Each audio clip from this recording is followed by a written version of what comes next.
Now, I am a big fan of the more recent generations of Dodge Chargers. Actually, I'm a fan of the early ones as well, 69s, the 70s, except for one of those that's been lit on fire is worth more than the total of my internal organs on the black market.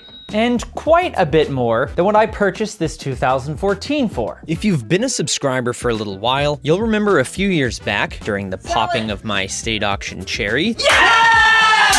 I bought 3 Hemi Dodge Chargers. Now, I've since sold those cars, and to be completely honest, I really missed the 2013 that I kept and drove around for a while. It was a big, comfy car. It had a spacious interior for my awkward and lengthy body, and plenty of room for activities. And on top of all that, it was properly quick. So at this year's auction, I got one again. I got 2, actually. One that I'm just gonna fix up and get rid of, but this one I'm gonna keep, because it's special. This is a 2014 Dodge Charger Pursuit, Hemi all-wheel drive. And being a 2014, it's the last year that you could get a Dodge Charger with the V8 and all-wheel drive for a civilian model. The police could continue to get Hemi all-wheel drive Chargers, I believe until, well, now, because they're killing the Charger this year. And Dodge, literally days ago, announced the death of the V8 from their lineup. Which is sad, both that we're losing the Charger and that we're losing the V8.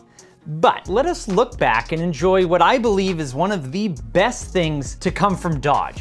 As I said 800 times already, this is a 2014 Charger, which makes it from the current generation and, frankly, the last generation of Charger. And I kind of like this body style the best. Before the 2015 facelift, where they changed the nose, the taillights, and some other stuff, I like the crosshair grille the best in these. There's just something about it. This gen paid homage to the second gen Charger, which is, in my opinion, one of the coolest looking cars ever. With that side styling cove on the doors, it's sexy.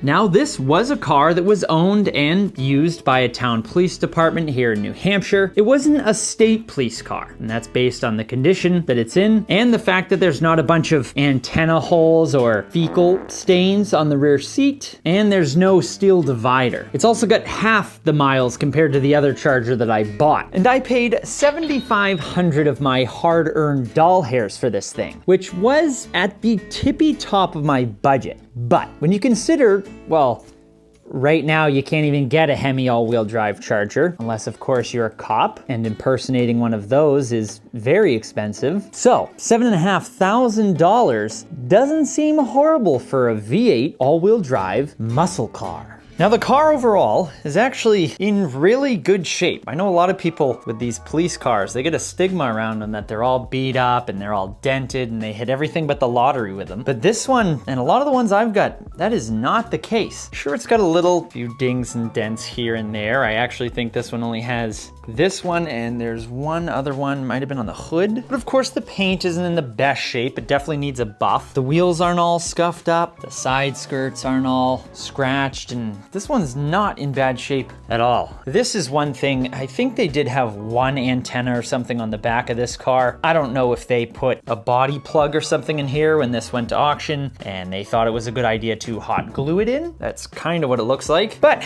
we'll be able to clean that up. But again, considering this was a government vehicle, the person who had it probably did not care about it very much. It's in pretty good shape. Right down here, you can actually see some remnants of where the little police badge was. There you can see, if you look, T6. I don't know what that stands for. Maybe this was vehicle number 6. Might as well change that to J6, because this is mine now. Tinted windows. Not sure if I'll get in trouble for that. No holes in the roof for antennas. This one does have the spotlight still. I can mess with that. And then a little remnants up here. I don't know if they had like a light that stuck to the inside of the glass here. That should come right off, I'd hope. As for the interior, I've done nothing in here, so it's very dirty. And if you guys saw my auction day video, it was pouring rain. So everybody's little itty bitty feet went in here, all dirty. And so that's why it's so disgusting in here. But again, pretty clean considering. Of course, we've got the extra wide bucket seats in the Pursuit options package. And we've got the rubber floors, nice and luxurious. And we've got the metal console, which mine doesn't even have a lid on it, which is kind of odd. Usually they at least have a like an armrest here. Probably be replacing this Anyways, and we've got the small Uconnect screen up here, but no rips or tears in the seats. Back seats are vinyl on this one, cloth fronts. And another cool thing, oh, that wasn't supposed to, that just broke. That definitely just broke. But in this car, we actually still get the window sticker. Take a look at this.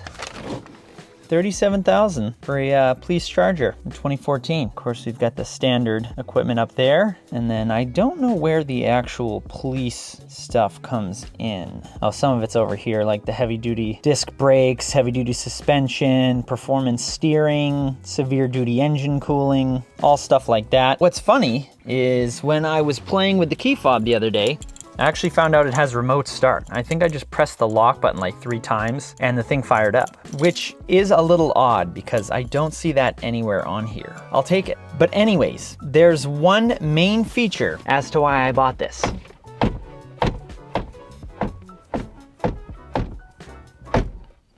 Okay, please excuse my makeshift hood prop, at least it's level. This is the 5.7 liter Hemi V8, good for 370 horsepower and 390 foot-pounds of torque. And here's what that sounds like.